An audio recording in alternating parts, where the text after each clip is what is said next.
I think they need to really listen to the child, and this has happened, validate whatever has happened. Yes, many people come to take therapy for about like emotional coaching, things where we had so many online games that even young people are using. AI is not doing good for AI therapist and come back into the reality. One thing, this is an addiction.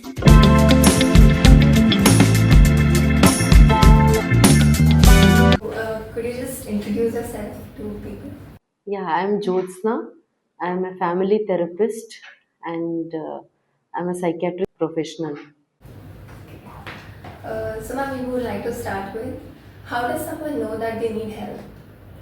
Like, people keep saying that if you need help, reach out to the psychiatrist or psychologist, but how do they know that they actually need help? So, usually people seek help with others, whether with a professional or within a family context, when they feel that their coping mechanisms or their problem solving techniques are not enough, or they are going through something which is overwhelming and they are not understanding how to handle the situation. That is when people do seek help. Okay. So, in their daily functioning, if they're not able to function even then, right?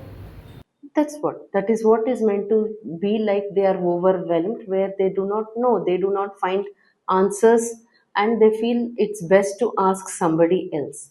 So this is for people who are generally having awareness about themselves, about their own abilities, or even uh, the knowledge about the problems that they're having, but a sense of helplessness creeps in. Okay. So, how long have you been doing this work for, like the psychology related work? This has been about 16 years around right now. So, you might have seen a lot of cases, right? So, could Yeah. you like share one of your most challenging cases, which was Uh, difficult to? yeah, so I can say, like, from the varied cases of individual to marital therapy, what has been difficult, in terms of not decoding, in terms of working with family and environment as such, I can say the case what I saw in NIMHANS was of one boy who was 27-year-old that day, and he had mild mental retardation along with polysubstance abuse. That is, he was with alcohol dependence, drug dependence, and also nicotine dependence. And family expressed emotions were very high.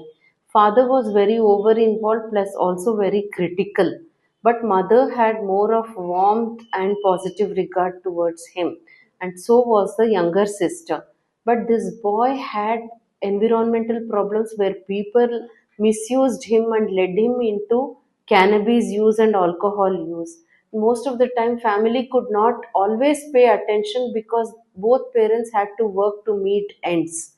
That was a situation where father used to even use cycle, rain or shine, he would use cycle only as his transport, supplying stationery here and there.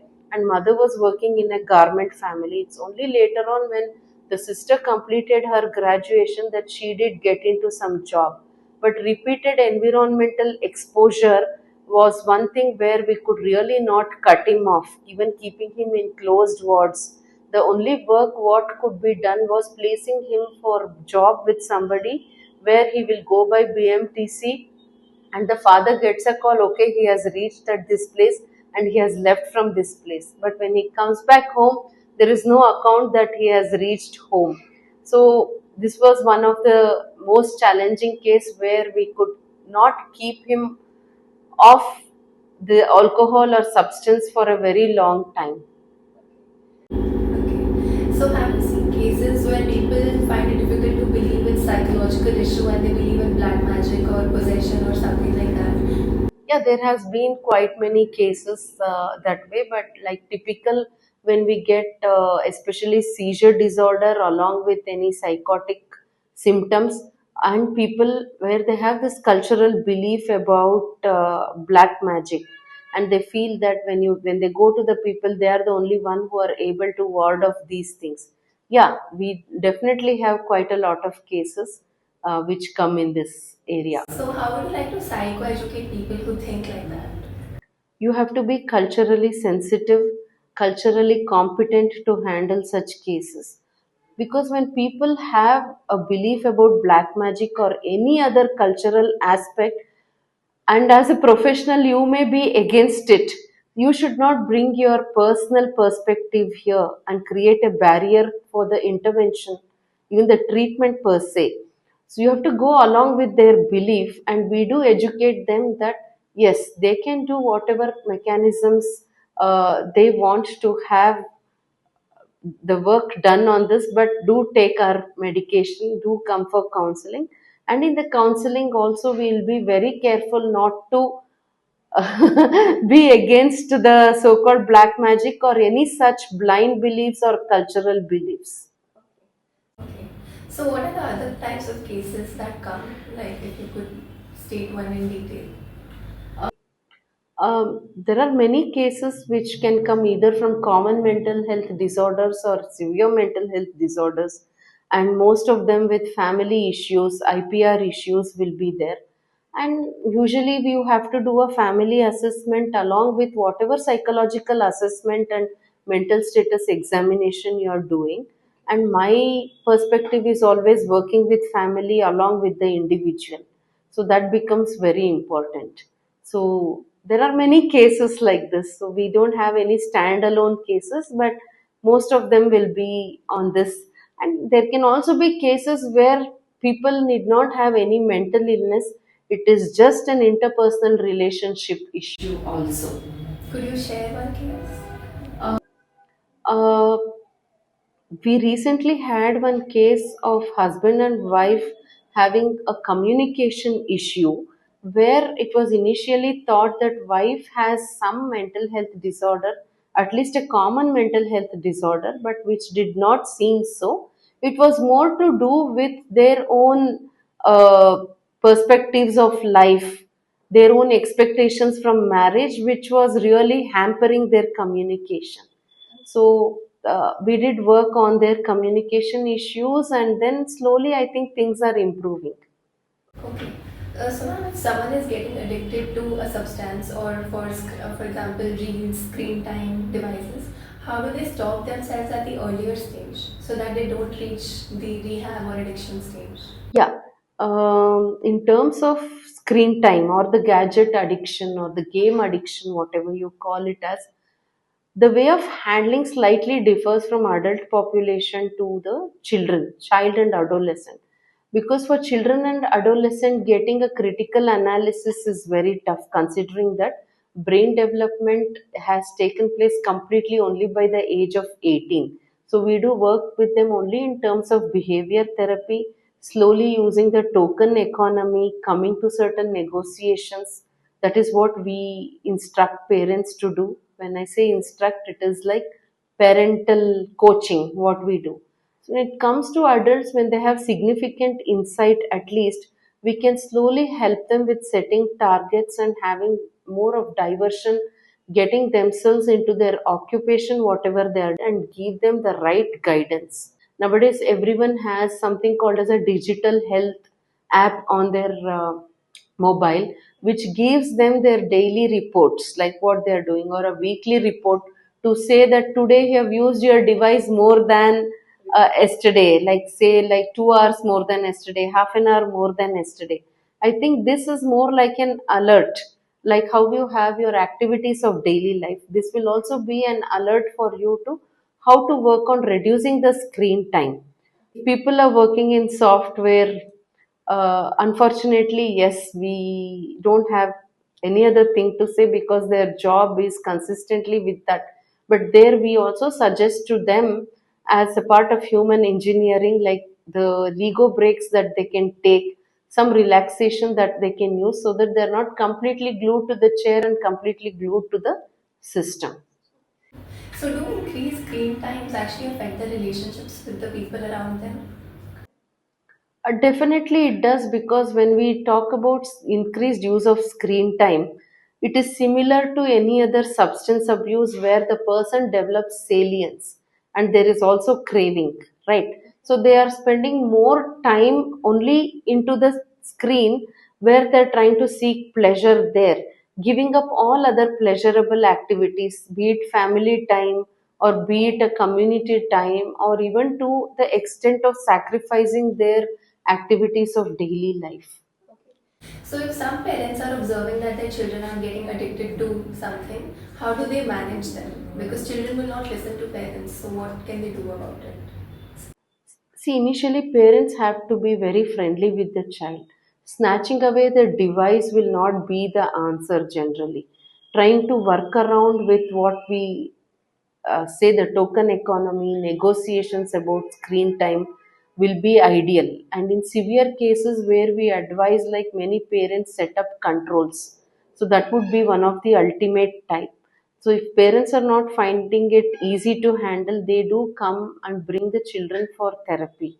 So, like recently NIMHANS has started what we call a shut clinic, where the gadget addiction is worked with.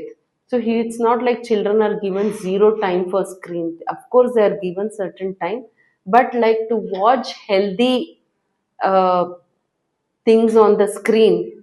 Like nowadays we are seeing kids get addicted to the BTC, or what is it, BTS, whatever you call that. See, we people don't know many of the names, or even some other dramas and some other videos where they gather a lot of validation from the society on the social media. So this is leading them into different ways, different defense mechanism rather than coping mechanism.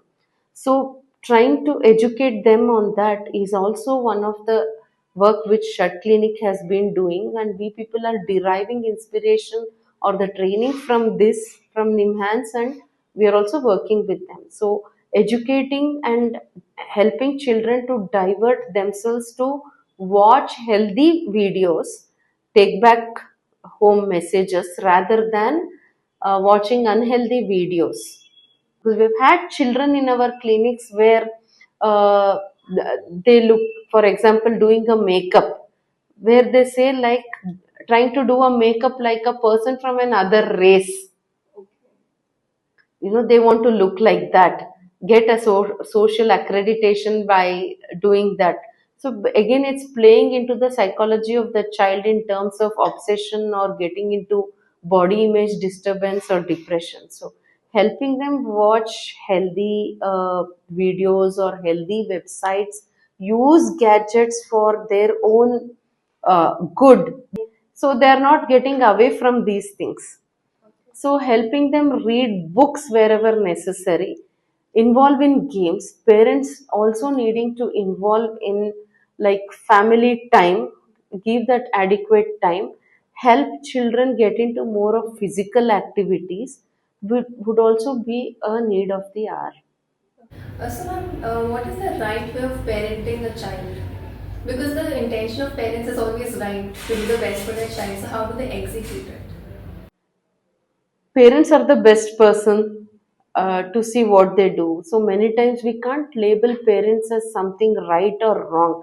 Most of the time it is how they are handling situation, what is the best way they think they want to be as parents. And sometimes it can also be traits of the children which they may find it difficult to handle also. And parents, many times we do follow what is handed over to us from generation, but we also need to make certain changes. We can't have the same thing what the old school taught us. Of course there are a lot of good things which do come from us, from our fathers, grandfathers, and so. But holding the good traditions plus also handling or putting in whatever is needed in the present generation, the need for our matters a lot. So, ma'am, the people who are my age, around 20, 25, their circadian rhythm, the stress level management, and the way they manage their routines and how they sleep, they wake up, the food intake is very messed up. Like it's not decided. So, how do they manage the stress levels and how do they get into a proper routine? See, first of all, managing your sleep time and wake up time is very important. Whenever we start with people, we try to work first with their sleep time, like getting to bed by at least by 11 or whatever. See, as long as some people have the cycle, like while studying, they will study late nights till 1 o'clock. Still, I would say having an adequate 6 hours sleep is very, very important to keep you very alert, keep you very fresh the next day. So that throughout the day you are not affected. So sleep wake cycle becomes very important, and also having a good diet and exercise. So many of us, we are doing a lot of only sitting jobs, so we also need to come out of that, practice some exercises, practice some relaxation techniques for ourselves.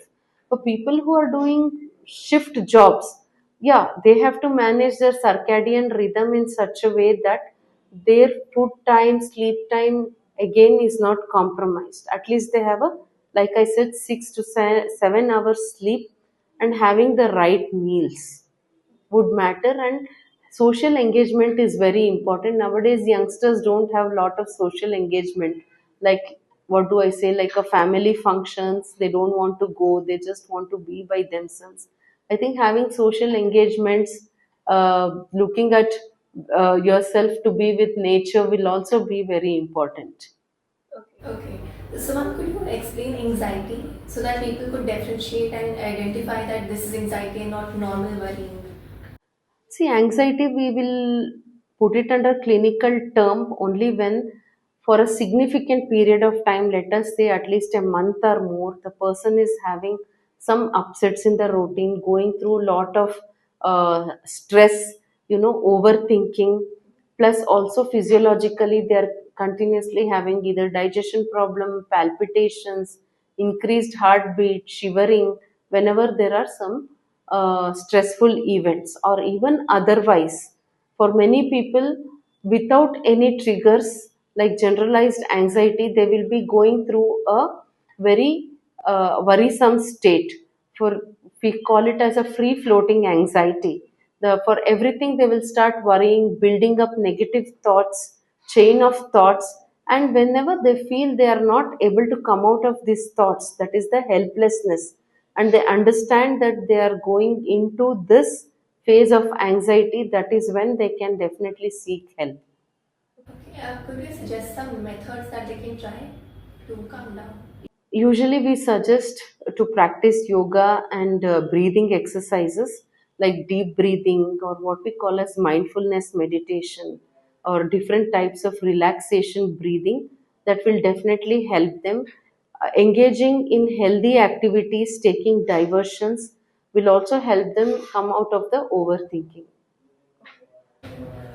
Some people keep overthinking or rumination during the night time. So, how do we stop it? We have to just see like what period of time they are having. If these ruminations are going on for a long time, that they are helpless, that is one thing. Usually we ask them to diary their thoughts, understand what is the core worry. So like I said, even for stress management, writing down helps a lot. So we have to look at what is the thing by writing, or at least like speaking to people, and trying to take some diversions at that point of time. But it's not that easy. It takes some time to get over these things. So in schools these days, there's a lot of increase in competition, and like people feel that they are not enough, and people get bullied also. Like students get bullied in schools, and it affects their entire adolescence and after that also. So how do they manage that? How do they learn to manage bullying, or how do they speak See, up? it is not just handling by one person. For example, a child or adolescent alone is not enough here. We require a multidisciplinary handling. So I'm not telling multidisciplinary is always some medicine has to be given. So we are talking in terms of like how different people can help. One, the school or the college really needs to pitch in, create that safe environment, and also give a listening ear to the child or the adolescent, whoever is facing. And many times what happens, if the adults who are seeing this situation, they just move out, or they remain silent, even if they are supposed to be involved and interfere and make an intervention here. But I think that is very important. For example, the school authorities, even if they observe, even if they come to hear of these things, taking cognition of these aspects are very important, especially bullying. And parents, especially, should not put down the child, or even if it is a small thing, the child talks about their peers having made a statement, or having like some physical instance has also happened. I think they need to really listen to the child and give them the right guidance, rather than putting the child down, or like hitting the child or blaming the child for that matter. The same holds with the school authorities also. And talking to the victim, talking to the perpetrator separately helps. And what can the child do to gain the confidence back to speak up? Because it's not easy to accept it. So here, whoever are the authorities handling, they have to give that uh, assurance to the child, or have that what we call as a supportive counseling, to tell the child that they will be listened to, and this has happened. Validate whatever has happened, the situation, accepting that situation, whether it was child's perception or whether it has actually happened. So listening makes all the difference. Okay. So, ma'am, if someone has lost their loved one who was like actually very close to them and they are not able to deal with that, so what do they do? They are going through a process of grief. So grief has its own stages and a time period where they get over to accept that situation. And even after that, there may be some days or some few months which just takes for them slowly to come out of that. We won't say like they have to forget the person, but constantly thinking about it, constantly feeling angry, denial, or finally coming into acceptance. So there is definitely a time period, at least 2 3 months we are just talking about. Beyond that, it is not a normal grief. So the we will generally, I think, normally that has to be allowed. That grief period has to be allowed. If not, they can definitely seek what is called as a therapy for grief. So, ma'am, when parents are suffering themselves and they are depressed or not in the right state, right mood, the children also get affected negatively, right? They get into wrong habits, wrong influence. So, how do they break the cycle? uh, yeah, many times this does happen. Children may get affected or may not get affected. uh, Parents who come to us, some of them do realize that their behavior or ways of life may be affecting the child, or their own marital discord, or let us say not just the parents alone. I can see the interpersonal issues within extended families or a joint family. These things may be happening. First of all, trying to understand and accept. So nobody is sitting here to blame the parents. We're only trying to understand that whatever is happening, the sort of communication or whether it is violence, it is definitely affecting the child. So if the parents work on themselves, only then they can help the child. So unfortunately, we find in some cases that acceptance is lacking from the parents. We're not blaming the parents end of the day. But unfortunately, parents also have certain situations which makes them behave in that way. At least as parents, they are adults. It's easier for them to work on compared to the child, and the child will take more time to work on the situation. Okay. So, ma'am, people normally think that they only take therapy when something is wrong with them.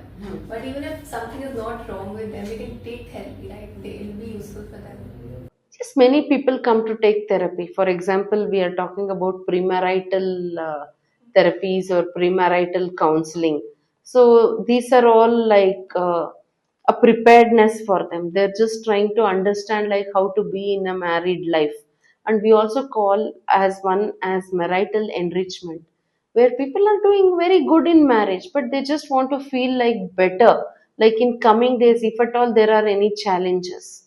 As the years of marriage are going up, more responsibilities, more commitments, and more unforeseen situations do come up, how to handle things. So a preparedness, what we are talking about, definitely these sort of therapies are there. They can seek. So I'm just giving an example. So in the similar way, we see corporates giving stress management sessions, you know, like why are they giving that? Stress management, some things about like emotional coaching, all these are only to for people to be more on a better state, better equipped with the current challenges. So there's nothing wrong in taking therapy. There is definitely nothing wrong. We do just get people when they feel like, say for example, like students who are going to face board exam. They are studying well, they are doing everything, but they will just come and talk to us many times to see like how to face exams, because this is board exam, or I'm going to give some entrance exam, there is going to be a career change. So these sort of counselings or therapies will be there for them, so there is nothing wrong. So many adolescents or teenagers these days are self-diagnosing themselves. Okay, Huh. I might have depression, I have anxiety. So how do we control that? Because that is not healthy. What is now with the access to the internet and the AI coming into the picture nowadays, everyone is going into by feeding words and trying to get the diagnosis of whatever they are going through. So we suggest that it's definitely not good to do that. If that was the case, why AI could have been the doctor? Why AI is a prescription will not work for you to go and take a medication from any medical shop, isn't it? So it's the same way. So AI may be giving you some things, but end of it, you also there is a, what do we call as a warning message, that you can't take this for granted, or this is not the ultimate thing. You have to get yourself evaluated, and just because there are one or two things, or for 1 or 2 days you were sad, 1 or 2 days you were upset because you have a unit test, you have a term exam coming up, or you are stressed because your club activities are coming up, whether you're doing it well or not, may not be like really that you are a clinical stress or an anxiety, isn't it? So some people don't really have a mental disorder or mental problem, but in general they are just not able to be happy in life. They are just living their daily routine. So why is that happening, and what do they do to get out of it? This is more about thinking. I think more about thinking and perception that happens. I also would say that this can be a part of an individual's personality, or about their own attitudes and behaviors. So a lot of time if they are doing that, uh, yes, they can look at working themselves about how to seek satisfaction in the current state. That is what it is. So people who cannot afford therapy right now, what would you suggest? Like any helplines or? See, NIMHANS is also having helplines. For many people like us, we offer pro bono in at least exceptional cases. We give them that they really need. So if they're not able to pay, some of us don't look at the money factor. You know, it's only about helping people. They may be in that severe state. Let us also understand, like someone has lost job, the COVID time brought a lot of changes in people's lives. They lost jobs, they lost property, so many things happened, they lost their near and dear ones. So uh, when they lost all these things, where will they afford anything? So I think like in such cases there are people who will pitch in. There are helplines, like Nimhans has a helpline where you, it's like free. There are so many dedicated toll free numbers where they give you free counseling. Okay. So is talking to a therapist and talking to a friend or family member the same thing? Because people say that even if I talk to a therapist, it's same like talking to a friend. Or talking to a friend That is same. depends on whether that friend is like a therapist. So for some of them, they will get different perspectives, which may not really be good. But at least with very good friend whom they suggest, if those friends function as good listeners and not give them wrong suggestions, would be good. Just as like a friend will be a little more different, because friend will insist them to take certain actions, but therapist will only be giving suggestion. Therapist will not be holding the person by neck to do anything. We leave it to the clients to make decisions, but in a way it's not the same. Okay. So people share their feelings with AI or chat box or any chat GPT, anything. They do it more because they feel they can't share it with anyone else and they're not comfortable with it. So is that a good habit that they're building? No, I don't think it's a very good habit. Rather than you dairy out and try to talk to a neutral person or even a family member, I would suggest like parents and other family members be a little more supportive. Like I told you earlier, to be a good listener, not criticize people. Then I think slowly things can change. So talking to AI is not good because where is the emotional aspect that is coming in? Where are they getting face to face? So I always believe in face to face therapy, even at least you're doing an online therapy because of traveling constraints or somebody is in a different place, the therapist is in a different place, and you're doing the therapy because the cultural proximity is there, though the physical proximity is not there. So the you're getting validations for your problems, you're getting a there is no expressed emotions which matters. So rather than turning to AI, where the options many times seem not practical. There are some people who take sleeping pills or sleeping medicines in their daily life without any prescription. It will affect their mental health and their memory. Will it cause delirium or dementia?